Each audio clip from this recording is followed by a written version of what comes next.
Last time on Dice Funk. You're an adventuring party and you go around and you help people. So I'm going to be playing a character named Sasha Grier. She is a bard and she's an Arakocra, which is a bird person, except they have wings and hands. Liamoira Melbeck, a middle-aged GIF, GIFF, which is basically the hippo race. I'm going to be a middle-aged space hippo lady. I'm going to be playing this season Dr. Olivia Adler. She is a merfolk cleric. So Dregg is an ogre. His background is he's a paladin. His background is criminal. You guys are on a moon called Pell 3. And wouldn't it just make more sense to leave the spiders here and send them off with the ship? Dorothy, eh? So, what do you like to do, Dorothy? I work at a coffee shop. Please let me go. Our ship could use a cook. So that is the first mission, is a distress beacon on a terrible irradiated planet. The second mission is on a planet called Hypatia. There were reports of poachers sighted on Hypatia. No! But you're going to need to go to both. It's just about which one you are willing to prioritize. I say the distress beacon. Seems like we've all got a fairly solid idea for this. Right, we'll let them know we are taking the mission to go and go after that distress beacon first.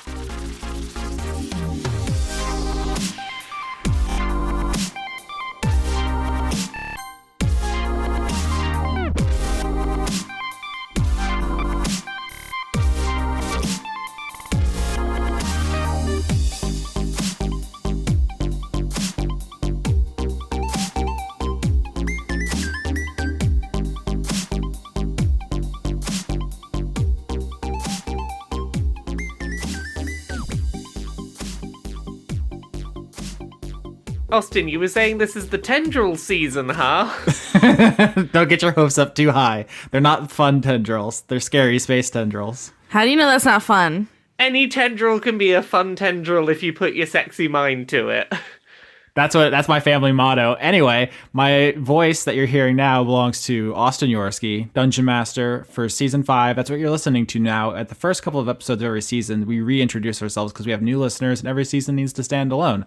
So if you never heard me before, you probably aren't used to my voice and the name that goes with it. It's Austin Yorsky. That's me. What's up? Hello, also, Laura's here. Hello, I'm Laura. I play Captain Liamoira Melbeck. I'm a space hippo that gets very drunk. I'm me. Hello. I'm Lauren. I play a bird. Her name is Sasha.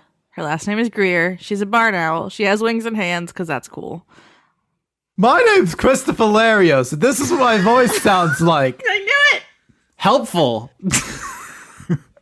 No, my name is Chris, and I'm playing Olivia the Doctor. Merfolk person. Steve Dave. Steve Dave. And I'm Conrad Zimmerman, and I am playing Dregg, the very large orc security officer. He's too big for those doors. He's too Ogre, big. yes. He's too big. Yes, I'm too big for the doors. Does he have layers? No. Oh, No, so he he's does not like not. a parfait. He has no layers. He is not like a parfait. He's a flat character, totally static. Totally flat, completely static. Nothing will change with Dregg. No He will development. spend the entire season just... So he's not Shrek. No. Damn. Shrek, famously a very dynamic character, goes through a lot of arcs. By the end of, I actually haven't kept up with the series. Who knows what he's like now? Hey, that first film, he didn't want anyone in his swamp, and then You almost said swamp. and then he got better with people being in his swamp. What the? Okay. Yeah, but really, he was only okay with people like him being in his swamp, if you really think about it. Him donkey. Well, yeah, but was he really okay with Donkey being in his swamp, or was he tolerating Donkey being in his swamp? I'm just saying, there might be a metaphor at play here. Deep questions. about Shrek. About Shrek. All right, so last we left this adventure, the Bastards, which is the name of this team against all odds, are going off to the first mission of the season. Not the first mission they've done together, but a lot of those were just routine missions that we don't need to concern ourselves with. This one is going to be on the planet Fermat, but on the way there, we have some things to talk about. The first is the planet is totally irradiated. Are you guys just planning on landing, getting out, and then dying, or? As a spaceship, would we not have like radiation suits or some shit? I don't know. I'm the planner. Can I just say we have radiation suits? You absolutely can. This can be an ask and answer thing where you use your conduit of conspiracies to have prepared radiation suits ahead of time. If you do that, you will not have that ability for the rest of the mission. So it's a risk-reward thing. Do you want to solve this right now with a single word, or do you want to think of another solution and save up your conduit power? Is there any living culture or any sort of sentient species that lives on Fermat? No. Without a functional atmosphere, there's nothing to breathe, and there's nothing to stop the UV radiation from turning you inside out. Is there any expectation for what if somebody was visiting Fermat would do that exists? Like, if I was going to go underwater, I'd be like, well, people use scuba suits for those. And it probably goes beyond that. But the expectation is if you go there, you die. It's very much... So I could have done a whole thing where every planet is like a wacky Rick and Morty, over-the-top masturbatory exercise in my imagination. But because this is an audio show and you can't see all of my kooky designs, and also it's something you guys need a role play in, they're a bit more grounded than they could be. So this is very much like the planet Mercury in our solar system. It's not a place you would want to go. It sucks. It's a very bad planet. I have a lot of cool bard shit for when we're in the shit. So, I mean, I feel comfortable using my conduit power for this if you guys think it's a good idea. Here's the thing. I cannot help us with this problem because for once I'm playing a character who all she do is shoot good. I don't have any of that fancy magic nonsense. So as long as you use your conduit to plan for enough radiation suits for us, ... Yes, I was going to have them be the perfect suits. The problem that we potentially have is, are we going to need a suit for the person that we try and bring back? Because if we're planning to have suits now, can we plan to have one for that person? Well, I only get one for mission, so I feel like I get to do a lot of shit with it. Because I'm the boss now. Just check. Could I roll a medical check to see if there's anything we can do to survive there outside of just immediately dying? So this is a fun introduction to this concept for the audience, but in Dice Funk, when someone asks, can I do X? The answer is always yes. It's just, can you explain it? I rolled an 11. Do I know of a way, like something that we could do that would prevent us from being destroyed immediately by the UV rays? Do we have sunscreen? With an 11, you have an above average understanding of radiation poisoning. Sunscreen would probably be very limited in effect. However, you know that you, as the conduit of prevention, are immune to poison, and radiation sickness is a kind of poison, which that falls under. And Dregg, as a paladin, has something called divine health, and he is immune to poison. So actually, you only need enough sunscreen, as it were, for Captain Melbeck and Sasha Grier. So if someone wants to do some kind of alchemy to make sunscreen, which was your suggestion, it's not out of the realm of possibility. It would just be a very short term. You'd need to be sprinting across the planet to try to get it before it's evaporates off your body. Well, I could do that, and I can also I have a spell, protection from poison, which I can use, but it only lasts for an hour and only helps one person. And that would still leave us one person down. One person. Plus whoever we're trying to bring back. Yeah. But then again, I guess if they're not already suited up, they're probably dead, huh?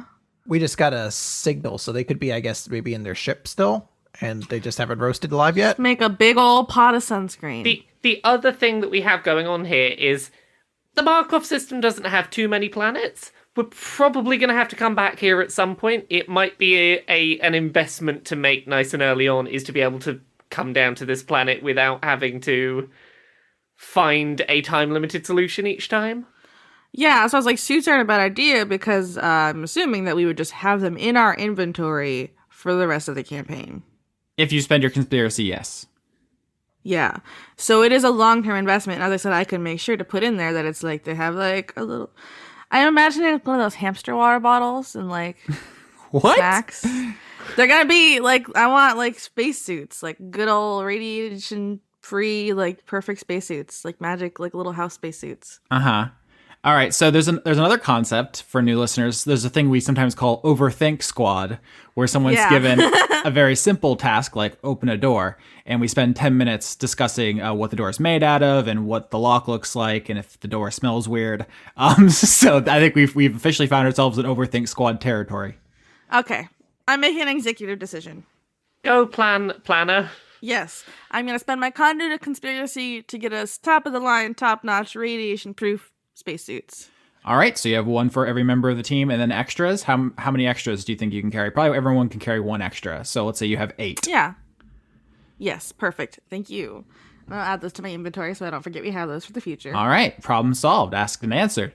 One last thing we need to talk about before we actually start the mission proper is how space travel actually works. Because there's a lot of different science fiction, and we don't need to drill down too far. This isn't a hard sci-fi show where we need to do any maths or anything. But for the fiction, I do want to establish that there is no such thing as faster than light travel in this setting. For a variety of reasons, I won't bore you with it that much. But the way that these ships work is that they have some limited teleportation, which they use to travel across the big gaps in space. But then they have to fly under normal power onto and off of planets.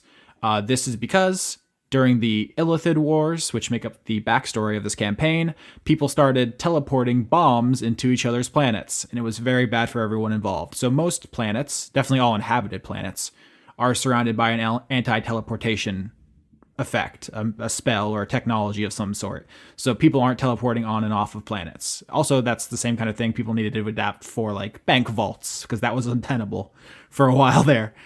So you basically fly off of Pel 3 where you were on using your normal ship power. And then once you get sufficiently far away, then you can teleport to a safe distance from Fermat and then fly down onto the surface. Does that make sense? Yeah. Yes. I feel you. All right. So that's the way the ship works. So in the meantime, you guys are, all sitting around getting your spacesuits on and getting all your weapons loaded and everything. Do you guys want to talk about anything before you land? I'll mention to Dregg that, if we see any more people who are bad guys, can we not step on them this time? Depends. I mean, I suppose it goes without saying, but on what? Will they have to die? I mean, theoretically, nobody has to die. I mean, everybody dies. I mean, we all do, but Dregg like step. Come on. From Ogre Step, I don't know if they necessarily have to die. Will we die? Fair enough. I see where you're going. Touche. Just let that be the limiter. I love when Dregg do a big step. Can I get a vehicle, what's the word I'm looking for? A vehicle proficiency check from Captain Melbeck to bring this bird down. Yes, I have that. That's a 7. That's a bit of a rough landing, Captain. That's a bit of a rough planet, okay? Oops. All right, so you're okay with that roll? I'm not gonna re-roll this one. 7 is not so below average. It's a little bumpy, but I feel like that's okay. Do we really want to risk getting stranded on the burn to death planet? Yeah, who knows how to fix a ship? Okay, fine. I'll take a shot and I'll steady my nerve. Well, let's re-roll. Fine. Conduit of spirits. Oh, there we go. 15. There you go. You happy now, kids? I had a shot before I landed. You happy? Thank you, Mom. All right, so you guys bring the Snallygaster close to the planet Fermat, and it starts looking pretty rough there for a second, but a quick swig, and you steady your hands, and you bring the ship down onto the planet's surface near where the distress signal is coming from. This planet, as we've discussed, sucks in a major way. It sucks out loud. It is basically just harsh metal terrain, like as in this planet, which is very small compared to, say, Earth, is nearly the same in gravity because it's so dense with metals. So it's not like, oh, you're going to step out and walk across the sandy, like, moon surface. It's like walking on, like, steel. And it's just very bad because it's extremely hot out and there's no protection from anything. So all the wind, all of the sun and stuff, it's just directly on your shit. So as you guys step out of the Snallygaster, in your suits, of course, I'm going to need survival checks for you guys to even get away from the ship. You guys think there's any like cool radioactive cryptids that can smooch on this planet? I rolled a 13. I rolled a 3. 3's pretty good. So we're able to track those cryptids. 14 for me. Oops, 8. So we have a 13 and a 14. That's 2 passing, so the group passes. So Yay. Although Sasha and Dregg are not well acclimated to this environment, the ranger and the medic lead you guys ahead away from the ship and towards the source of the signal. Quick question. While we're heading towards the source of that signal, are there any signs of tracks or anything? Let's see. Perception check to look around the area where you guys landed. I'm gonna do that too. But I'm gonna like Crit. Oh. I want to do enhance with my cool owl eyes. You can still roll. I got a 4. I don't see shit. Enhance 20. 12. I like pretend to zoom in my eyes like binoculars. All right, so we have 2 20s. Very good. So the first thing you notice, especially Dr. Adler with your crit, is that if there were any prints, they would not last long because the solar winds, with no prophylactic between the planet and the void of space, just shears off the surface of this planet with regularity. And there's like no good place to even make footprints, especially on the hard metal surface. However, you do see in the distance, in the direction of the signal, you do see something poking out over the ridge, and it seems to be another ship. So you're going in the right direction. You guys landed right, and you passed all your checks so far. So you have it. Sweet. Would we say that the ship is within about 100 feet of us? Yes. Okay, so I want to do something. So part of my biotic powers is to detect motion. Specifically, it's kind of what she does. So a lot of her biotic abilities relate to motion. And one of the things I can do is my channel divinity, which allows me to detect all movement within a 100-foot radius of me. So I want to try to do that and see how many people are on board the ship and kind of what condition they're in, because it would let me know if, like, you know, there's heartbeats or anything like that on board. All right, so you use Steve Dave, who is basically your spellcasting focus for cleric purposes. No, this is actually something she uses. It's independent of Steve Dave. This is the biotic implant she has. So how does that look to the audience? You just raise a hand. You just do the psychic hand to the forehead thing. Could do that. I mean, I think Mass Effect had a bunch of like blue squiggles around. That's when you let you know somebody was being kinetic. It's like blue energy waves that were kind of like Dragon Ball Z, but blue. I mean, you do. Dragon Ball Z, but blue. Okay. You do have me right there. So you do some blue squiggles at the ship you guys see poking over the ridge, and you do not detect any movement or life forms. Uh-oh. Okay. I'll let the group know about that. Oh no, the cryptids! I feel like I can't fly because my wings are in my suit, so I'm just gonna run as fast as my little talons can take me. All right, so Sasha just yells, "It's cryptids," and runs off, and nobody even humors her. The image is amazing, though, because I just see arms flat at side and just tottering along in this little spacesuit. I like to think that the captain has seen her do this enough times that it's like, oh, she's just doing one of her, I think it's cryptid runs. It's fine. She's at the supermarket. They're like, oh, they're out of hot dog buns. It's cryptids. Just Yes. literally every single situation. That's fine. We love Sasha already. She's like 4 foot nothing, so even at full sprint, Dregg just walking at a normal pace is keeping up with Faster. you. Yeah. You know what that's like. Yeah. Yep. Don't fucking call me out. All right, so Sasha's the first over the ridge. You see the ship that you are presumably here to find. That's what sent out the distress signal. It is a dragonfly model. Oh, that's cute. So last episode when Lauren suggested a bunch of names for the ship and they were all cryptids, all animals essentially, you unknowingly stepped onto the fact that pretty much all ships in Spelljammer are named after animals. Oh. Like the Death Spider we saw last time, the Dragonfly you found this time. Other ships include, say, the Dolphin, the Scorpion, the Urchin. The Snallygaster. Can I roll history to know what kind of dudes usually fly dragonfly ships? You really should. Oh, I'm supposed to be proficient in that. Dang. 8. 15 when I get over and see it's a dragonfly.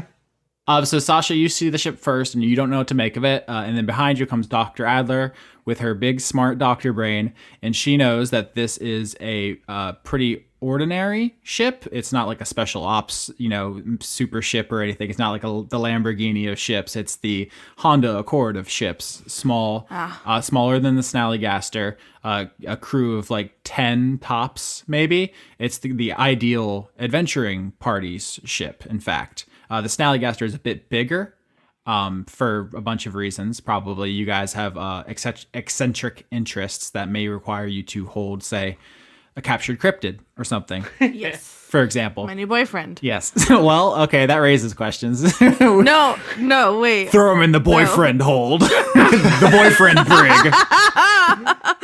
Oh no. That's what I'm going to call my bedroom from now on. The boyfriend brig. So the Dragonfly is the kind of ship that an adventuring party would use, is what you know. It's not particularly heavily armed. Funny, Spelljammer ships are equipped with catapults for combat, not like the laser guns you might expect. But I'm actually going to change that for our purposes because that's a bit too silly. So it has like light sci-fi weapons, but nothing major. It's not going to win any fights. It can maybe just buy time. When the captain gets over, she's just gonna knock on the hull and just go, "Are you in there, anyone? Hello?" You get no response, and you do know from Dr. Adler's blue Dragon Ball Z stuff that no one's in there. Well, there's no one moving. It didn't mean that, like, someone could have been immobile in there. I don't know. Sure. Is there like a door? Ships tend to have them. Can I just go in? You find the door is locked. Can I roll another survival to see if it looks like anybody like left from here? Yeah. Sorry. 20, bitch. Nice. Yes, in fact, you see, although like I said, the surface of this planet does not conduct footsteps very well because it's mostly hard metal and scouring solar winds, you do see some scratch marks as if somebody moved away from the ship. And they peter out, but you see which direction they went in. Okay, now that seems like a good first direction to go. If we don't find anything that way, Dregg, do you reckon you could just rip the door off this thing if we require it? I don't know. Dregg, you're a big, strong boy. I'm sure you could probably manage it if we need it. A big strong boy. I mean, I can make a roll for it now. Yeah, strength check. Yeah. Yeah. Might as well peek in. Let's do that. See if there's any cryptids in there. See if there's any... Yeah, okay. All right. Or any clues about what they were here to do. Oh, sorry, that should be... Well, it's 21. Yeah. Yeah, with a 21, Drake, you peel the door off like the top of a tuna can. Mm-hmm. One of the ones that comes with the little snaps. Open. So first of all, the ship is not full of cryptids. That would have been fun though. It is eerily silent. I assume you explore it. Roll investigation. Oh, I botched. I also botched. Oh no. 13? 17. Dregg, the most notable of us all. I rolled this at a -2. All of us are like, there are no cryptids anywhere. He's just like, you see this like the suicide note on the console or anything like that? Like, what? No, we have 2 botches, so that cannot go unpunished. Dregg rolls the door off, and everyone starts walking inside and just bull in a china shop stomping around the ship. The first thing you notice is that this does seem like it supported life. Like there's like clothes and silverware and food and knickknacks. It looked, not unlike your ship. At which point, both Captain Melbeck and Sasha Grier trigger traps that were in this ship. Everybody, dexterity saving throw. Oh, I'm good at that. I'm surprisingly dexterous for a big hippo. Me too. 5. 15. 7. All right, only Sasha avoids what is actually a claymore mine. She kicks. It's Sasha's fault, and she's the only one who doesn't get hurt. I'm so sorry. Why is it my fault? She botched too. Oh, that's still happening. Hold on. Oh no. Oh, okay. So only 3 damage. I didn't roll well. That's on me there. As fragments pelt the team, and then Melbeck, because you also botched, you hit a tripwire, which also explodes. So dexterity saving throws again. I'm getting choked up. It's so funny. 17. 15. 16. Wow. Come on, you can do it. Yeah. 17. All right, everybody saves. Don't need to roll damage. Wow. So after getting pelted by a claymore after a moment ago, we were like, oh, we'll dodge the second one. Right. Yeah, I assume with the explosion, you are on guard, and when you foot hits the tripwire, you stop yourself from severing it and blowing everyone up. But the claymore did damage the ship. Oops. So that's going to make investigation hard and maybe make flying out of here in this thing impossible. You have blown a hole in the bottom of it. I vote we leave. We were never here. Goodbye. No, the dangerous irradiation of the planet has damaged the ship. We don't know about that. I just want to make it canon that the Claymore didn't really hurt us because of my awesome suits. Okay, you don't get any AC bonuses, you sneaky little sneak. No, I'm not sad. No, I wasn't even trying for that. I just wanted to feel good about myself.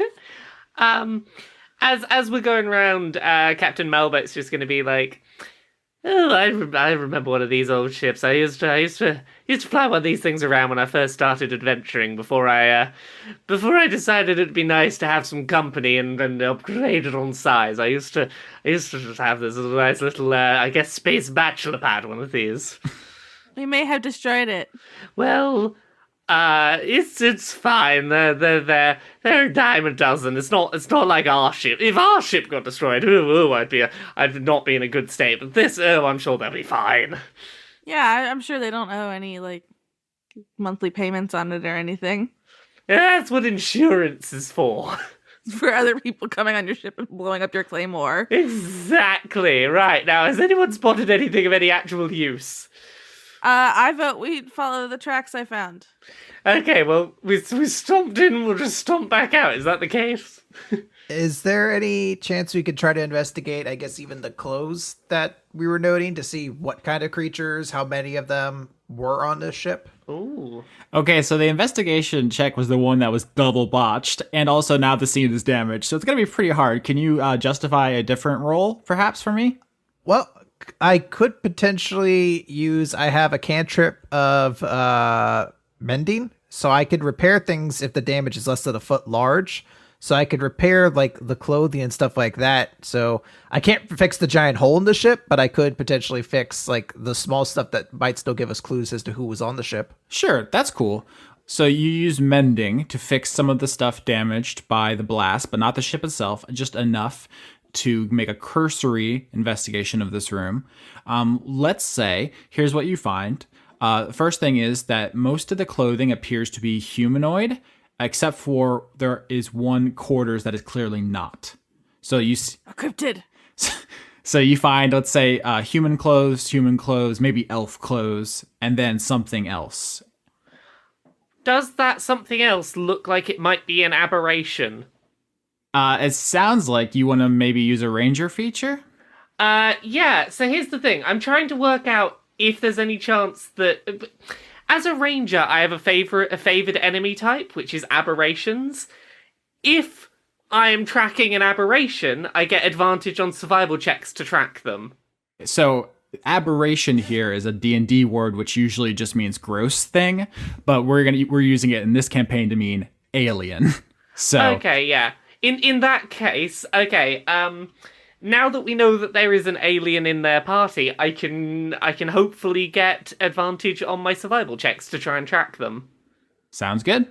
Yeah. Is there anything else anyone else wants to do in the ship before we head off tracking? I don't want to steal their shit. I feel like that'd be rude. Oh, that's rude. That's rude. Tearing their door off and then blowing up their claymores inside there. Okay, they shouldn't have set traps, and the door was for their own safety. Boom, I solved it. I think they were going to need the door if they were going to go back into space. We can take them with us. They're staying in your room. I can't wait until you guys get back to your ship and it's been stolen and there's just a note said you should have left traps. Oh shit, we left traps. Okay, so Totally. if we're not doing anything else on the ship, Captain Melbeck is going to do a survival check, specifically trying to track the aberration to get advantage. So let's have a look. First roll is a 10. Second roll is a 17. Nice. Yep, with the 17, you do know that it went in this direction, and you know from the scratches that whatever made that was the aberration you're tracking. So the humanoids would not leave scratches, whatever that means. That's comforting. Yeah. Maybe it's like a cool alien dog. As we start wandering that direction, Captain Melbeck's just gonna try and do some nice banter with the party. So she's just gonna kick off with it's been a while since I've been here, but I'm glad to have some company. This adventuring on these sort of planets when you're by yourself, it's remarkable how quickly this place feels incredibly large for the smallest place in the system. You've been here before? Why? Well, yes, I was here once. I heard rumor. Turns out there was nothing to it. I heard rumor that there was a very, very smoochable tentacle-faced alien that was, for some reason, shacked up on this planet. And I thought, well, I've never kissed anything with tentacles on its face. Why not give it a look? You mean a cryptid? I don't know if it's specifically a cryptid. I just thought, tentacles, that's a new kissing sensation to try. Are most of your destinations based solely off of the kissability of what lies beyond? I wouldn't say most. I would say that there's like maybe a 20%, maybe 20% of them are, I heard there's something nice and smoochable there. There's about 80% that are actual, I heard there's something of value that might keep food on the table, but I don't know. What about you all? What brought you all to space, if not the smoochability of new races? Cryptids, although I haven't found any. I feel real cheated. Well, if I find any cryptids and you're not around, I will at the very least make sure I note down how smoochable they were for you in excruciating detail. No, just give me my number. Oh, fine, spoil sport. Cryptids have phones, right? That's how that works? Yeah, that's why they're cryptids, because they're very easy to find and contact. What about the other rest of you? What are your interests in the space? The void of space? The money. Well, money, that's certainly a thing, I suppose. Coming from Earth, there's not a socialist utopia, not much of a place for capitalist gains anymore, is it? You'd be surprised.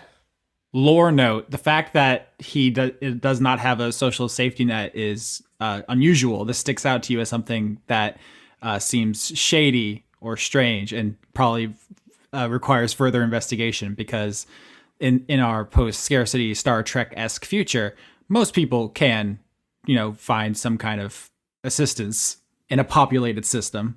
Yeah.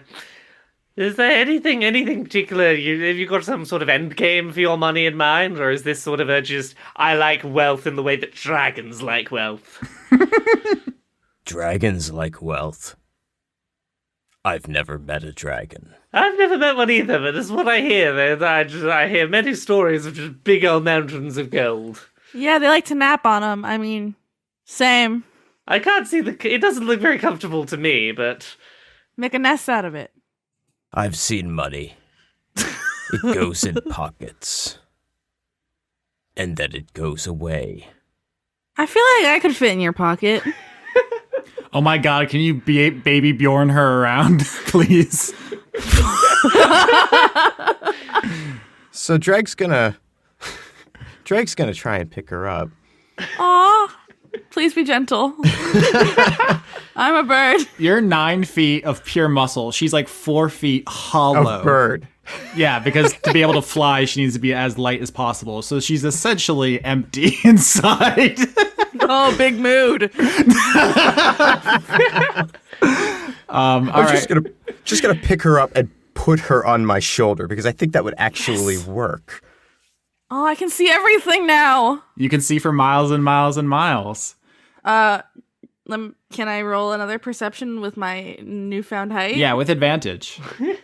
Oh, because I have cool eyes. I love this idea of you guys basically are Master Blaster. Oh, thank God for advantage, because I got a 13, not a botch. All right, with a 13, you think you see something shimmer on the cold metal ground up ahead. And it's gone in a second, but you thought you saw something. I think I saw something shimmer, and now it's gone. But I think I saw something. That's an accurate report, yeah. Yeah. Thank you for this very helpful intel. It's very useful. I can point where it was. It's up there, and that's kind of spooky. Was it spooky? Because I feel like that's spooky. It was maybe a little spooky. It was just like, you know, when you're walking in the desert and sometimes the air gets like weird and wiggly. The air got weird and wiggly. No. Was it a mirage? Maybe. Why don't you investigate it? Let's go. You got any investigations? No, not -2. Okay, so add 3 to that, so 20. With a 20, you find where the ground was weird for a second, and you walk over and investigate it, and you don't see anything. It just looks like flat metal ground. Somebody on the ground investigate. All right, so Dregg will just start walking in the direction she's pointing, and So you guys start just like walking around the spot and poking it and jumping up and down on it, and you guys hear a voice in your head. No, spooky. And it says, "Go away!" Aw, we're here to help. where? "You cannot help me! Leave!" I bet I can. You'd be astonished at how much we're like actually able to help. We're surprisingly competent this season on Dice Funk. We say after just failing twice. Shh. That first mission we did all right. Uh-huh. Are you the one who sent that distress beacon? "No, that was not me. Please leave. It is not safe here. What are you gonna do? My work. It's very important." Come on, just come out here. Show us face to face. We'll have an actual conversation rather than all this cryptic nonsense. "I cannot leave. You must go." Where can't you leave? Why?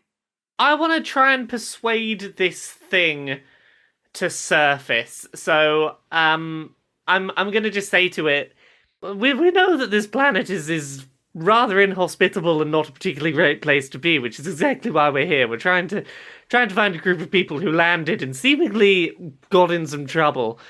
If you could just show yourself and we could just have a conversation, we'll let you get back to your day. If you could just give us a moment of your time. Sounds like you want to roll persuasion.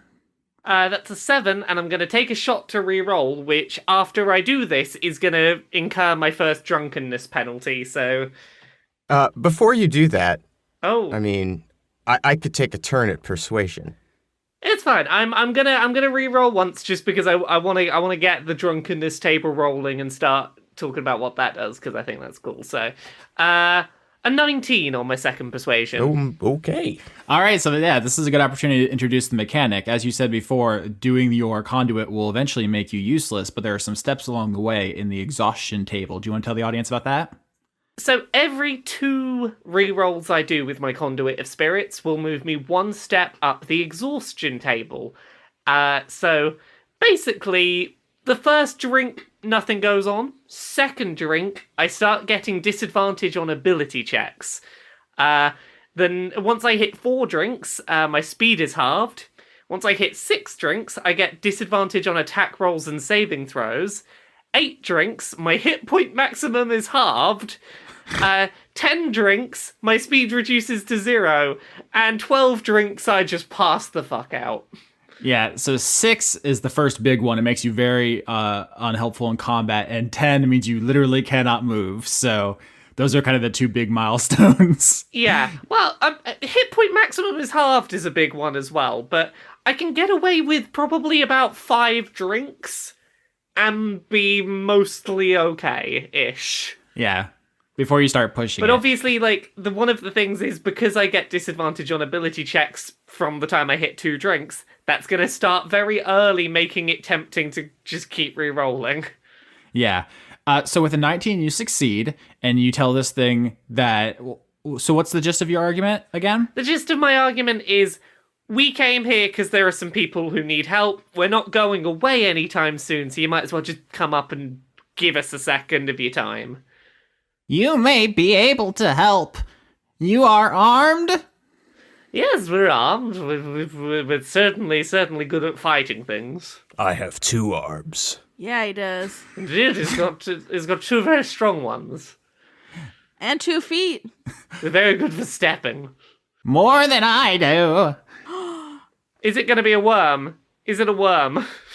Where are you, dude? As you say that, the spot where you guys have been investigating and unable to find the door open button on it, the door shows itself as the ground splits in half and slides open as there is a hatch in the ground here, and there's stairs leading down into something.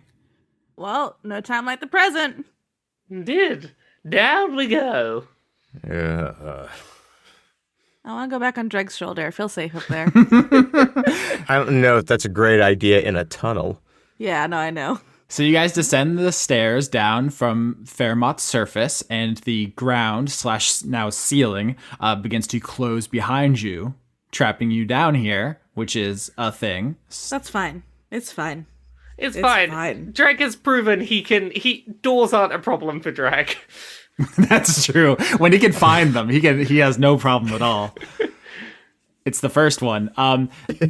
So you guys reach the bottom of these stairs, and you find yourself in the kind of foyer for whatever facility you're in. There's like a desk where like a secretary might sit, and behind it there's a door. And on the wall, you'd see some signage that is in it's in deep speech, which is not actually what it's called when it's written, because it's Braille. It's a Braille equivalent of deep speech because mind flayers read it through touch. Ah. They talk telepathically, but they can, when they write it, it's in touch. So there's some kind of Braille on the wall there. I have deep speech, so I'm going to go and feel that Braille. It says testing facility 69. Ha! Of course it does. Nice. Nice. So that's what you see. There's a hallway behind the door behind this desk, but there's no one here, and the lights are low, as in like power saver mode. Hello? Do we just let ourselves in? I screamed that down the hall. Yeah.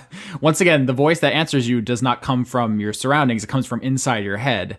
And the voice says, "Please be careful. It's not safe. Can you tell us what's happening? The subjects got out of their cages." Uh-oh. Oopsie doodle. What kind of subjects? That's classified. How can we help if you don't tell us, you ding-dong? I can't just call people ding-dongs. I can. Captain Melbeck is going to do a survival check to try and assess where these things are that have gotten loose, if there's any around us, if there's any tracks for where they might be. And I'm assuming that these are aberrations again? You do not know vis-a-vis the subjects. You know the thing you tracked here, which was part of the crew of the Dragonfly was. Okay. Now, should we do survival or investigation to investigate what's happening here? Investigation to know what's happening here. Okay, I'm doing a survival to see if I can work out where these things are. So I get an 8. I rolled a 9 for investigation. I don't know shit. I rolled a 9 as well. And I rolled a 2. Yeah, failures all around. You guys will look around the lobby and you don't really see anything useful. You maybe spot like a map that's only the non-classified areas, and you see there's a corridor behind the desk, and then it branches off, and then everything beyond that's classified, so it's not super helpful. You don't know what's going on here. You know the voice told you that subjects are out of their cages, which is not ideal, but it looks like you might just need to stumble into them. I'm going to use Divine Sense and see if I can detect any locations of, if they happen to be fiends or undead, at least then I'll know. All right, so divine sense is a thing you get as a paladin, and you can detect fiends, undead, and celestials and stuff like that. Within 60 feet. Within 60 feet, yeah. So you turn on your paladin senses, and you do not sense any of those. Okay, well, that's at least knowledge. I would like to cast Detect Magic. Mm-hmm. To detect if there's any, like, magic-y shit going down. I think you probably detect 2 faint magic signals from the other end of the corridor behind the door. Well, then that seems like where we want to be going then, doesn't it? Seems the most interesting place to go, at least. All right. I'm a little scared, but okay. I'm very small. Yep, going. Let's go. Please don't make me lead the way. All right, so you guys open the door, and you begin walking down this creepy hallway in this forbidden underground facility. Does it have, like, the creepy flickering lights and stuff? Naturally. And, like, dripping sounds? Oh, there's just all kinds of dripping sounds. Oh, no! They're weird aliens! They're gonna be all drippy! Oh, is this going to be the Tendrils we were promised? The Tendrils we were promised by Lower Kate Dale. So at the end of this corridor, you see where the 2 detect magic signals are coming from, and they are coming from 2 wands being held by 2 figures in radiation suits at the end of this hallway, and they are facing away from you, standing at the end of this hallway. You wouldn't happen to be the people that were sending out a distress beacon, would you? You do not get replies from the 2 figures with the wands. Oh, that's so creepy.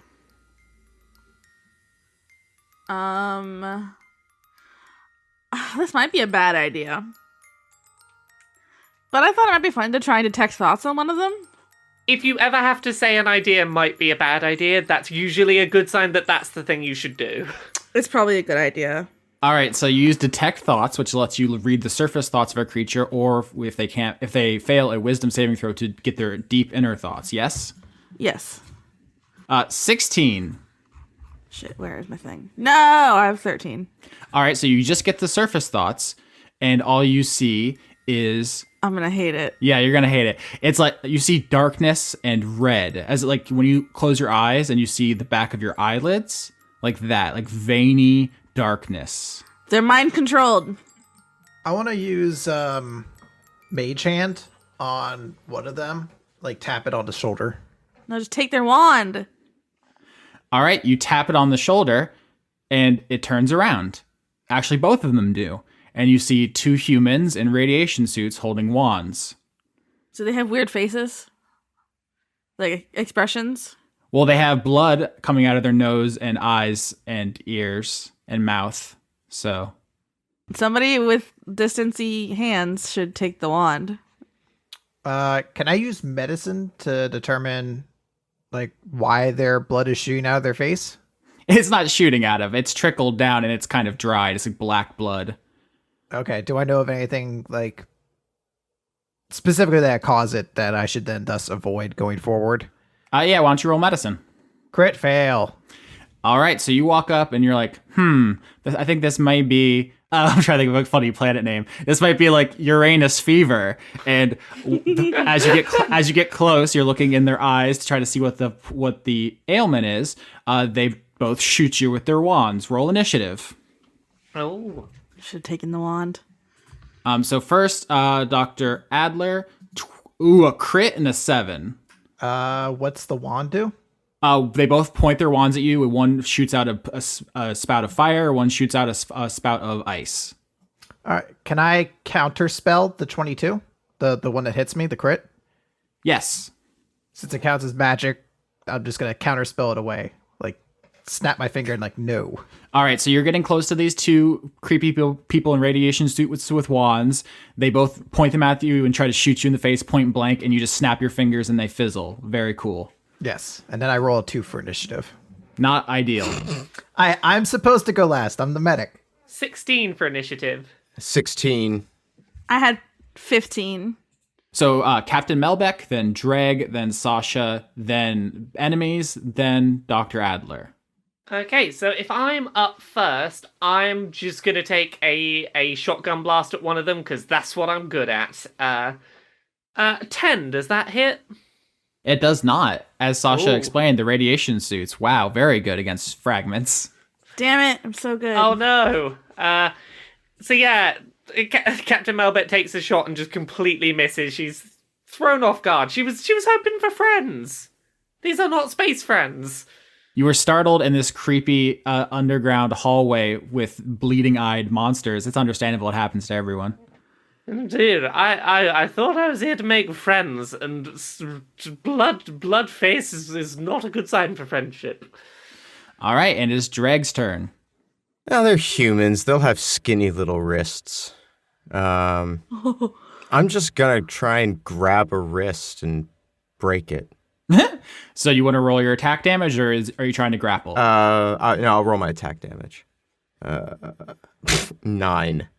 Nope. That is no bueno. Nope, they just start backpedaling as you start coming towards them with your big meaty paws. Aw. Like you would. Yeah, no, it's an understandable reaction. All right, Sasha, your turn. Your friends have not laid a hand on these dudes. Right. My inspiration is back to full because we had a rest between the last mission. I'm going to try and use my rapier to just like poke him in the paw. Poke them. Stab him through like the spacesuit to try and get him to drop one of them to drop a wand, and I will use my where'd it go? My psychic blades. So, I botched.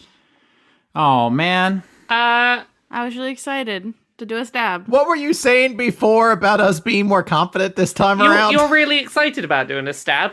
Then in that case, let's do another reroll. Conduit of Spirit. Yes. Take another shot, and I just give you a rousing. Go on, give it another stab. You almost had it there, dear. I love my hippo mother.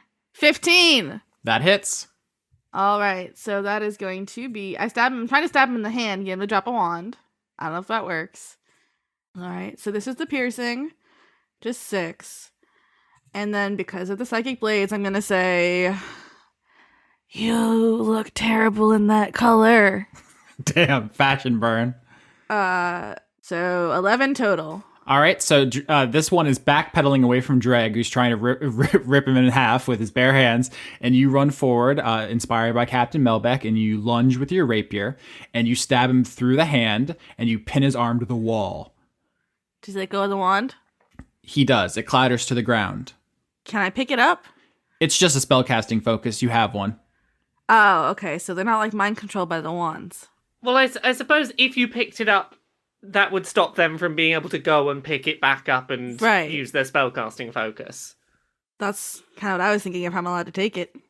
You have one free interaction per turn. Yeah, I'm gonna take the wand so he can't pew me. All right, and now it is enemy's turn. The one who has not dropped his wand is going to shoot another blast of fire at Dr. Adler. 6, that misses. You guys are dueling over there. And the one that's pinned to the wall looks in your eyes, Sasha. Uh-oh. And its face explodes No! as something comes rip-roaring out of its head. Oh, I don't like that. You probably shouldn't. Here's a picture of it.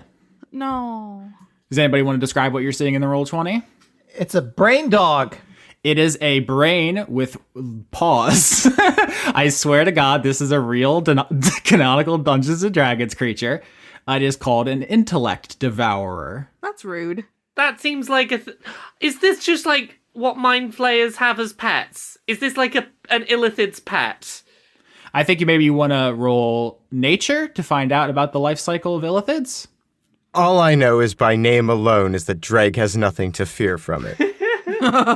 Quite the opposite, in fact, but we'll get to it. Well, yeah, I can imagine based on what I've witnessed here. I got an 8 on nature. I got 16. I got 23. So 16 and 23 pass. So you guys know that Illithids, as Scourge of the Universe, are a pretty famous adversary. They have a pretty simple life cycle. First, they are tadpoles, like literally just like little fish-looking things, like the size of a thumb, but they have little lamprey mouths. They are implanted in the head of a humanoid, and they eat through its brain and then take over the body. The face like sprouts tentacles, and then they look like, humanoid Cthulhu's. 4 tentacles where their mouth is, slick octopi-like skin. They are a kind of iconic creature, but if you haven't seen them before, they basically look like a Lovecraftian creature. Once they are that, the Illithid, the Mind Flayer, they have a couple of different uses for brains. One is they just eat them. They require them to survive, hence the term Mind Flayer. So they crack open people's heads and eat their brains. Love to chomp. Love to chomp. Another thing they do is remove brains and take them to the Elder Brain, which is the leader of Illithid society. Every Illithid culture, every Illithid civilization has one Elder Brain, which rules them all telepathically simultaneously. And brains are thrown into its vat. It has like a big, like mucousy vat of stuff that the brain floats in, and it feeds off the psychic energy of brains that are given to it. And brains that aren't good enough for that are either eaten, as said, or turned into intellect devourers, this creature you are fighting. They literally are just brains with 4 legs on the bottom, and they run around, and they use psychic assaults to overwhelm enemies, and then they replace their brains. Huh. They can, once the person is sufficiently stunned, they teleport into the stunned person's head, replacing and devouring their brain. Fun. Which is what happened to at least 2 members of the Dragonfly crew. Aww. So this intellect devourer bursts through this guy's face, out through the suit, and it's going to attack you, Sasha, with its... Can it not? Let me think about it. No. Dang. Okay. Come at me, Scrub Lord. I'm ripped. You need to make an intelligence saving throw. You're our planner. I thought you were smart. It's a 5. It's a 5 from me, dog. You fail miserably. Let me look at consequences for drinking more. Oh no, my brain.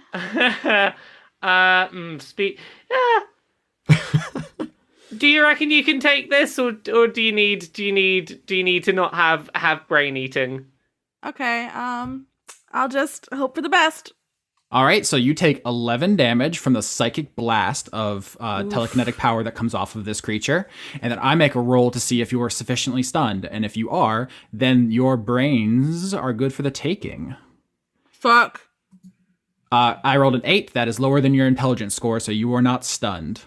My brain. So yes, psychic energy slams into your brain from this thing as it tries to overwhelm you. And if it succeeds, your tongue lolls out of your mouth and you drool on yourself, and then it just kind of walks up in there, and now it's Sasha, and you're dead. Oh, and then I have no character. Yeah, so try not to do that. Well, if it looks like that's gonna happen, I can just keep re-rolling till the brain's number's low enough. So now we know. Next time, just re-roll. Or until Captain Melbeck blacks out, in which case then your brain is Noom-Nooms. That's true. Yeah, I don't want my brain to be num-nums. All right, it is now Dr. Adler's turn. So once the brain has made its way in and taken over, is there any chance to save that person? Is there a way to remove the brain and like save the host? Only with extremely powerful magic such as Wish. Okay. Once the intellect devourer teleports in, it eats the brain, basically. It absorbs it in a kind of teleportation. Oh, so they're both goners. Yeah, they are dead. Oh, that's a bummer. So we can squish this guy, I won't feel bad. Quote the book, the intellect devourer magically consumes the target's brain, teleports into the target's skull, and takes control of the target's body. That's sad. Yeah, that's pretty cut and dry. I wonder. I'm going to give these guys names. I don't know if it was their names, but I'm really sad about Fred and Jeff. All right. So I guess I need to try to deal with the one that's trying to attack Sasha. Question: how much does a brain weigh? This is me asking, not the doctor character. Isn't that like 2 fists? So Isn't that the thing? Heart's 1 fist, brains 2? So would you say that it's less than 5 pounds? I say you should just tell me if you're going to do a cool thing and do the cool thing. I want to use the kinetic spell. It's one of my domain spells, so it's a kinetic power called catapult, and I want to catapult that brain across the room. Hell yeah, that rules. Apparently, an average adult human brain is about 3 pounds, so you're probably fine. Yeah, right in the range. So, this isn't technically how the rule's supposed to work, but the creature would, I guess, make a dexterity saving throw. All right. And it would have to be above 13 then. Yeah, if I recall, catapult isn't as cool as it sounds, but You don't get to launch creatures technically, but usually there aren't creatures that are less than 5 pounds. So It's a brain. Last season, I took catapult, and I don't think I used it once. It sounds cooler than it is. yeah. So the intellect devourer fails 6. and I forgot how math works for a second there. Excuse me. Yeah, same. So 13 damage. I want that brain to be splatted over to the side. Yeah, it slams into the wall with a squish, and juices go everywhere, and it falls to the ground. It's still alive, but it's not looking good. You squished his whole dome. I'm specifically trying to launch it away from Sasha as well. Thank you. It's a very narrow hallway, and they attack at range, so it's more of a moral gesture than a tactical one. It's like, hey, my friend, don't do that. Yeah, it's thoughtful. Captain Melbeck, it's your turn. I'm gonna take the shotgun to the brain that is out of the body and running around. Shoot that brain. That's a 20 to hit that brain. Oh yeah, that's a hit. That is indeed a hit. So I do. That's a 10. Paint me a picture. I walk as close as possible to this thing, and I just go, I like my friends' brains. They're the most interesting bit of conversation that they have. And pull the trigger. All right, you pinata this dude all over the hallway. And there is one human man in a spacesuit left. He is unharmed. But he's dead, right? The guy you pinned has been dead. Yeah, his body's still pinned. But yeah, it's Dregg's turn, and there's still one person. And I am going to punch him in the head. A reasonable response. Punch that head clean off, Dregg. Okay, that's a crit. Sure is. Just love that Shrek is staring at me from the Roll20. Just love into my eyes. Yeah, I don't know if I told the audience, but the icons we're using, Dregg is Shrek, Sasha is the owl from Avatar: The Last Airbender, Dr. Adler is the Merfolk Mistbinder Magic the Gathering card, and Captain Melbeck is the hippo from Disney. I don't recall the hippo's name off the top of my head. But Hippo from Fantasia. The Fantasia one that does the ballet. And 11 damage. All right, paint me a picture. What do you do? So seeing that this other one is dealt with, Dregg turns to face the other one with the wand and just does a full pull back with right and plows straight through the head of the suited man. Okay, so canonically, you have the strength to punch a man's head off. Yes. Okay, that's good to know. That's why he's our security officer. No, it's very good. I just wasn't sure until he said it. So the head comes off. That's cool. And then you see 4 legs rip through the bottom of this severed head, and the brain is still kind of encased in this head dome, and it begins scuttering around the floor. It's quite a scene. Is that my turn? Yep, it is now Sasha's turn. The intellect devourer is its own creature. For flavor, it's kind of stuck half in the head like a chick in a shell, an eggshell. But adorable. Mm-hmm. Can we keep it as a pet? No, we cannot. Please let him eat your brains. I'm gonna stab him through the head because it doesn't waste a spell slot. That's an 18. That hit, dog? Sure does, dog. How does 9 treat you? You stab it, and it goes in like halfway in, and it scuttles away from you, not dead, but leaking. Fine. Also the name of my debut album, Not Dead But Leaking. All right, so it is now Intellect Devourer's turn, and because you punched its head off, it is going to Mind Blast Dregg, who is the most susceptible to its powers. Dregg. That is true. Intelligence saving throw. Mm-hmm. Okay, let's say -2. 5. That's not great. Oh, that's extremely bad, actually. My question right now is I'm gonna use a reroll to try and get Dregg out of this. The question is whether I reroll Dregg and try and get him a higher number, or if I try and reroll the Intellect Devourer and get its number lower. I don't know if it makes a huge difference, but because Dregg does have a negative modifier. It's a 3d6 to do it. Mathematically speaking, there's a higher chance of it getting more than 10 than there is if Dregg just not, there's a 50% chance Dregg just rolls above a 10, which could be the DC. So Okay, I'm gonna take another shot. So now my movement speed is halved, but I'm gonna re-roll Dregg's 5. Yay. 13. That's better. 13 does make it, so you're only going to take half. Yay. You take 5 psychic damage, and because you saved, you do not have to make the check to be stunned. Okay. So, Captain Melbeck maybe saved your life. Yay. Huzzah! The power of booze again. Dr. Adler, it's your turn. are these things intelligence devours? Are they sentient? They are sentient. They are not sapient. Sapient, rather. So there's nothing we could get from like trying to even like figure out information from it. I said do no harm, so I'll let someone else kill it. So I'll use my turn to Heal me, please. to give a cure wounds to Sasha. Oh, thank God. So 1d8 plus 3, so you get back 9 health. Woo, that's most of my health. All right, Captain Melbeck, it's your turn. I'm gonna fire the shotgun at the remaining intellect devourer and just say, all of my friends are very smart. Stop trying to eat their brains. I'd have a much more boring time if they're all drooling at the mouth. 22. That hits.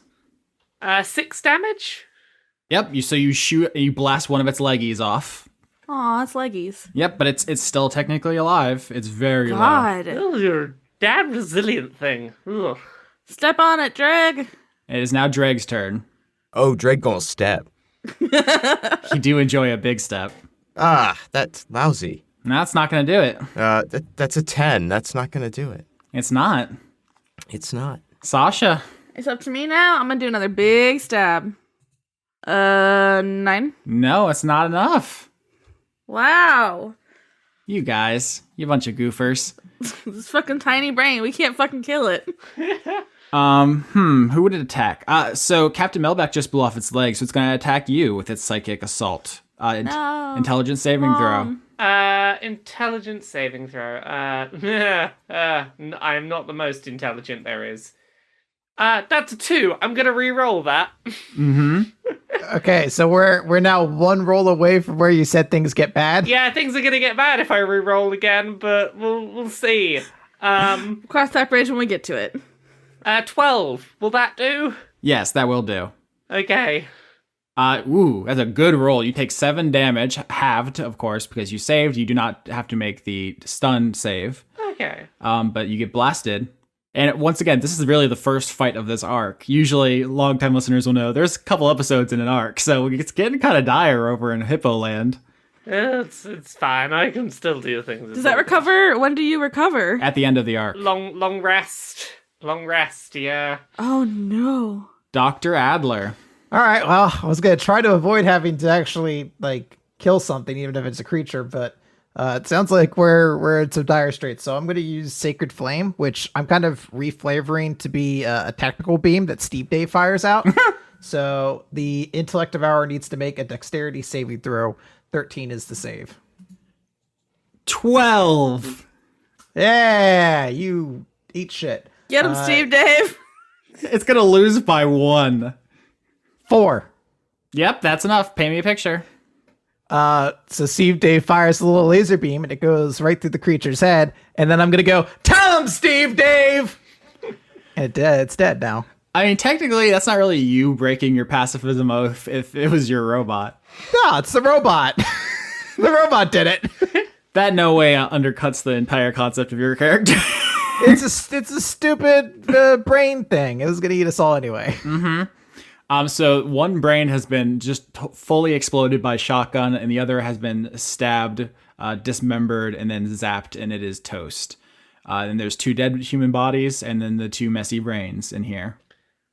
I'm gonna be a little bit slower the rest of our thing. I think I had a few too many shots there, so just bear with me. I might be a little slow for a minute. So I want to do 2 things. I guess the first is I probably need to heal the captain because you took a lot of damage on that last one. Yeah, I took about 10 damage.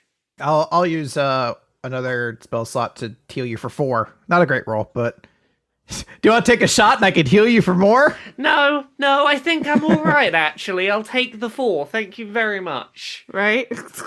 And I'm going to heal myself for 5 with lay on hands. And then I want to check the bodies. I want to see if there's any kind of identification or anything on these people. Very good question. Investigation roll. I don't want to roll a D8. D20. 19. Very good.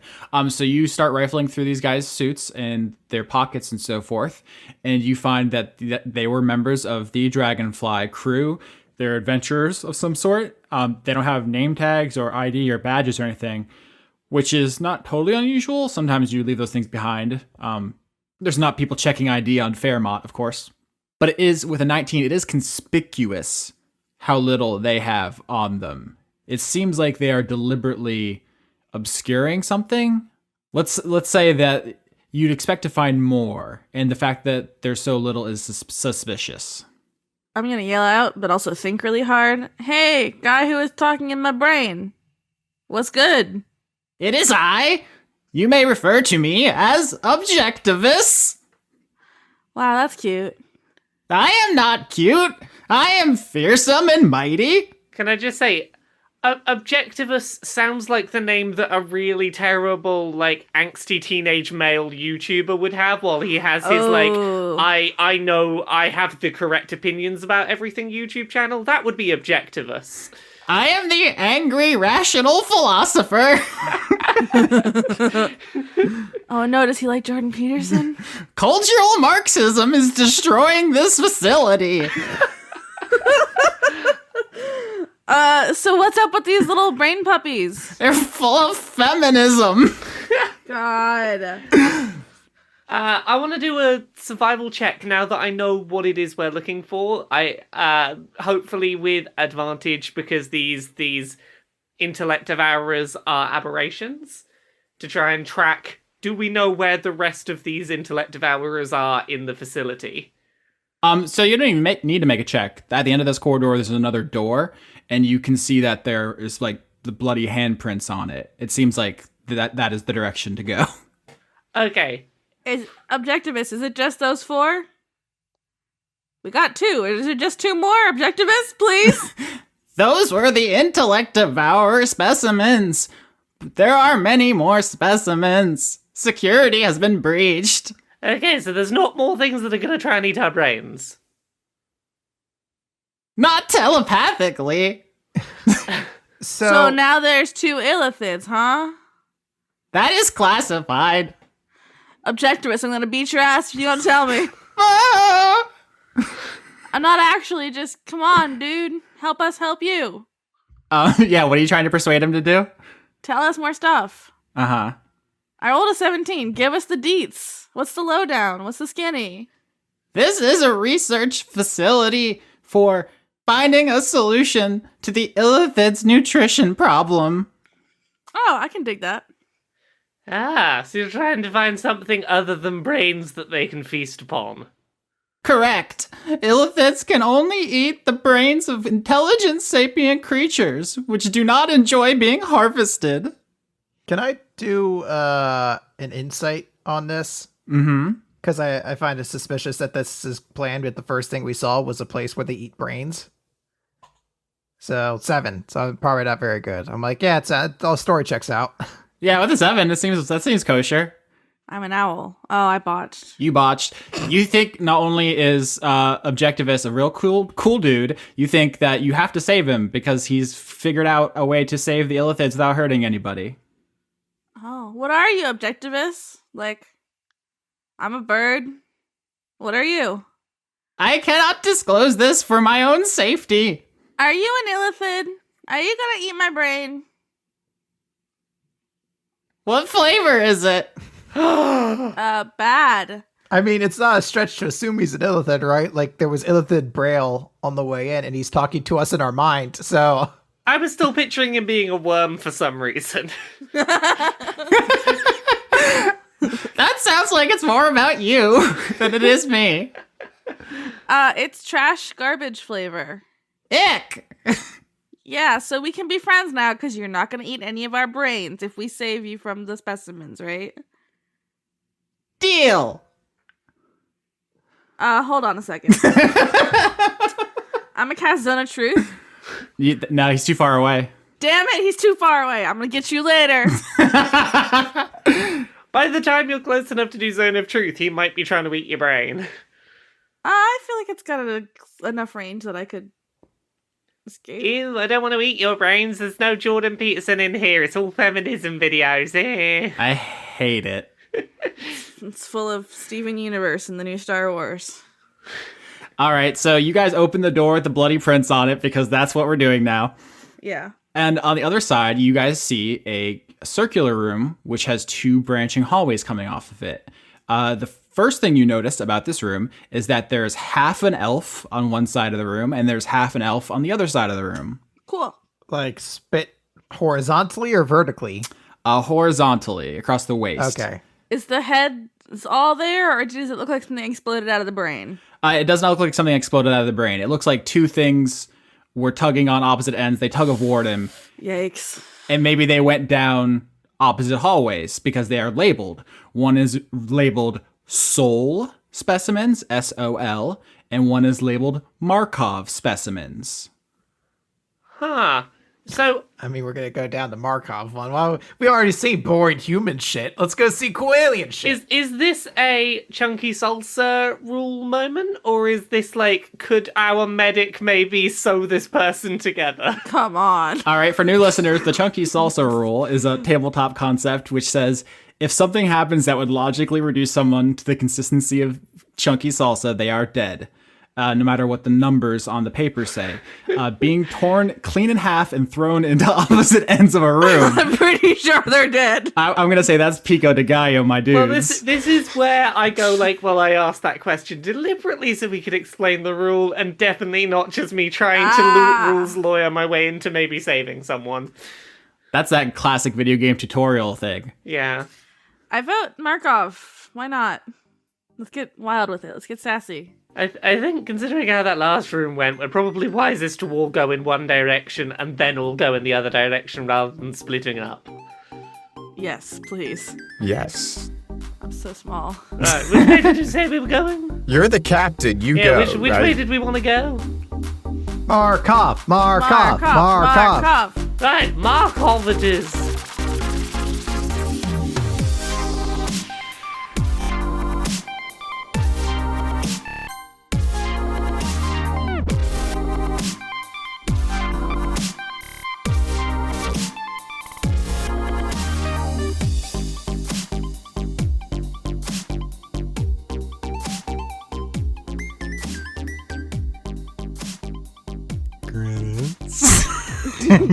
How is that better than you got any credits? I do have credits, Lauren. Thank you for asking. In fact, I have all the credits that you could possibly want for September 2018. Would you like to hear them? We do music first? There's actually a lot of music because we're crediting both the end of last season and the beginning of the new season all at once. So we have New Jack Mantle, an arrangement of The Mantle from Nights into Dreams by Overclocked Remix. We have Linear Groove, an arrangement of A-Type and B-Type from Tetris, also by Overclocked Remix. We have Your Reality, Future Bass Remix from Doki Doki Literature Club by The Musical Ghost. We have Morning Thinker, an arrangement of Thinker from Armored Core 4 by Overclocked Remix, and The Sound of the Galaxy, an arrangement of Freedom's Progress from Mass Effect by Overclocked Remix. Wow, I'm impressed. You have heard a music. I've heard a single music, just one music. How was it? Musical. Fuck off. All right, do you want to read the executive producers for September? Damn, I wanted to say the executive producers. Well, you didn't say it. The executive producers for September are Joseph Tombrello, Extellaris. Random Web Person. Griffin McElroy. I don't think so. No, probably not. It's a good joke, though. Thank Do you think we did it, boys? I don't think so. Jesse Young. Devin Smith. Brent, the best lover I've never had. Goatley. The Cult of Gorfanax. Savard Nakasimova. Paul Mullen. Toshikuro. Oh gosh, my mouth did a thing. Mm-hmm. Toshiro Kuro, editor of Attack on Dice. Brendan Williams. Possum Kingdom refugee, take me to the Possum Kingdom. Dr. Goatman. Andrew Grothin. Levi, the young conduit of not mad, just disappointed. I feel like that's you. Aw. Francois V. Kevin Dobbins. Robert Dakin. Anthony Sauvier. Morgan Rapp. Meow-mazel. That's That's like a very French good. cat. Meow-meow-meow. Mademoiselle. Yeah. Meow-meow-zel. Matthew Schultz. Melody the gay shark. Same. That's just a Dice Funk character. Right. Ian Ugh. Morgan. Rain, conduit of wetness herself. Uh-oh. Emo Git. Eventual Eden. Fubar. Brittany and Jermaine Walls. Ashley. No, just Ashley. Dirge Novak. Sam Stanowitz. S. Kearney. John Kerry. The former presidential candidate, John Kerry. Joseph. Yeah? I just realized. What? I forgot he existed. Got him. Joseph Mavero, the unsexy arrow. That was That's fun a to great say. rhyme. That was a blast. Thank you. Drew James. Michael Merdes. Merdes. Ebron, the boy that lived. Exos. Oh, fight. Oh, fight? Oh, you want to fight? I feel like that is etymologically linked to snakes somehow. Anyway, Oh. transient passerby. Bye. Ink drop. The Chondra. Hashtag respect if you know what a Chondra is. I don't know. Respect for me. Oh, maybe next time. Yeah. Press F to pay respects. Ah! Conduit of Q jumping itself. Oh, I'm so happy I get to read this one. Justin Berthiesel, conduit of itself. Ross Vita. Stay tuned for a wedding.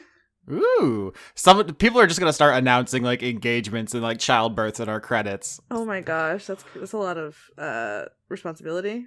Yeah. Bloody Roar needs pangolins. It does. Saritha, conduit of puns. Julian Phillips. Lindsay Pankhurst. Jeff Clark. Lauren Cates. Counter Fifth. Jack Clough. Richard G. Coles. Kiefer Lowe.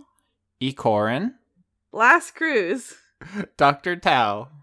Sean Lynsberg. Big Two Boy, conduit of getting dunked on. You. Oh. Oops. Matthias Leckitz. Janiac, form of candy flipping in a bouncy castle and giggling like and then it cuts off. They That's pretty good. flew too close to the sun on that one. Harley Astor. Primordial Orc. Andrew Fallu, conduit of mediocrity itself, as always. Same. Puck. Butcher my name, Globulus. Okay, I'll leave the audience to decide how that was spelled. Dice Funk Season 5, Funkzilla's Revenge. Oh, they've spoiled it now. Joaquin Gronig. Jerry, conduit of shipping, and apparently that also makes me a god. Uh-oh! Don't tell Lauren. Jaspel Singh. John Barnett. Cucumber. Hustlebones. Killer Cotton Shizno. Nicholas Dominic. Isaac Aravallo. Yam! Anna Michael. Andrew Birmingham. Douglas Williamson. The Most Wise Guru. Z. 2361.9. Quench the Void. Vizzy. Huggles. Conduit of the same river twice. J. Logan, conduit of queerness itself. The cast of Dungeons the Gathering. Notorious Stoltz. Victoria Melito. Scotty Vilhard. Aline. Mazjin. Criterion. Einar Johansson. Carter Rayner. Major Tam. Matthew B. Hare. Jorgen, conduit of name butchering Winewick Ford. I read a Zandra light novel and TF'd into a patron. Transformed, I believe. Transformed. Okay. they got it into the word count, so They did. I'm impressed but confused. it's a reference to the way light novel titles are written. Oh, okay. Sure. Razumi Yazura. Albert West. Ken Fursel. Eleanor Nonante sees Periton. Scott Cummings. Starlight Glimmer did nothing wrong. Jewman Jack. Mel Tish. Arjun de Koning. Grimlock. John Potts. Noah Sudret. Ziphosaurus. Elderly Goose. Salad Child. Seraph Stone. Caster UK. Elderly Goose. You just went no. I got lost and I got really excited about the goose. Just jump back 5 to yell I at just the want to goose. spew about a goose. Oh god. Okay, so I'm at Aki Savalainen, The paladin's wife. Florian H. Charm Wilkie, conduit of introversion itself. Is that you? Sometimes. Junk 2.0. The Hadsels. Melissa Nielsen. Dawn. Reynard, the conduit of being stoned. I will fight you on that one, Reynard. Britt Holcomb. Artemis BJJ. Brazilian Jiu-Jitsu in Bristol. Shyness. Dennis Pancake Detlefson. Miko from Finland. Dennis Bankston. Josh Mosier. Indigo Vandane. Allison the Purple. Sydney Marsing. Just a Jester. Brady Warner. Kitty Foe. James Neely. Marissa Donaldson. M. Joe. Lana Seawolf. Toby Gleason Stack. Matthew Weber. How do you change your name to make it a joke? Somebody tell him. He did it though. Oh, I guess so. That's a good joke. Cameron Abbots. All right, Dylan. Anna. Sean, the host of Funk Dunk Plays. Harrison Andrew. Christopher Charlow. Vagar Arnston. Cody Jackson. August Rue. The Unitarian Universalist Congregation of Marietta, Georgia. Luke Powers. I'm just imagining a whole church listening to this and then they bursting out in applause. Hedron Master. Erwan Lilagadek. Michael Hall. Ingamar Grimon. We did it. You can say that. Well, technically, sounds came out of our mouths. Yes, we did make sounds. Uh-huh. I love to make a sound. They're very good. I can't believe we just finished the season and now we're on a whole new season. It never stops. Life just comes at you. You know what they say? Time keeps on slipping. They say the days start coming and they don't stop coming. And I gotta tell you, it's very accurate. Oh, gosh. How fucking dope would it be, though, if Griffin McElroy was actually, like... You want a rematch, Griffin? I beat you in Bloodborne, bitch. I hope he is listening now. No, he's gonna be mad at me. People on our show. Yeah, Twitters and stuff. We have people, and then you gotta follow their stuff. I'm Margalicious. I'm garbage. Sorry. I'm at patreon.com/Austin Yorsky if you want to support me. Chris is at patreon.com/weekly manga recap. Laura is at kotaku.co.uk. Also, Laura K. Buzz everywhere. Chris is Rolo T on Twitter. Are you even listening? Are you writing this down? You have to take notes. Why am I even saying this? Yeah, what he said. Conrad Zimmerman on Twitter. Everywhere. Follow his stuff. God. Sketch.bandcamp.sketch.com. .sketch.bandcamp.sketch.bandcamp. .com. .bandcamp. / Bandcamp. sketch. /sketch. He's gonna murder us. There needs to be a supercut of every time we've tried to say that URL on the various credits. Right. Thanks to all the animals. Apparently there's some new cats joining the background. Conrad's cats. We'll have to get him to talk about his cats on air sometime. We'll have to trick him into talking about his cats. Zelda's asleep very high up. Anna's probably foraging in the garbage. Smudge is Laura's cat, probably being really good because she's not a Gorblin. Scotia, Chris's dog. She barks sometimes. There's a dog that lives across the street from Austin. That's a good dog. .sketch.com. .sketch.bandcamp. /camp. /band. .band. .sketch. /sketch.com. /music.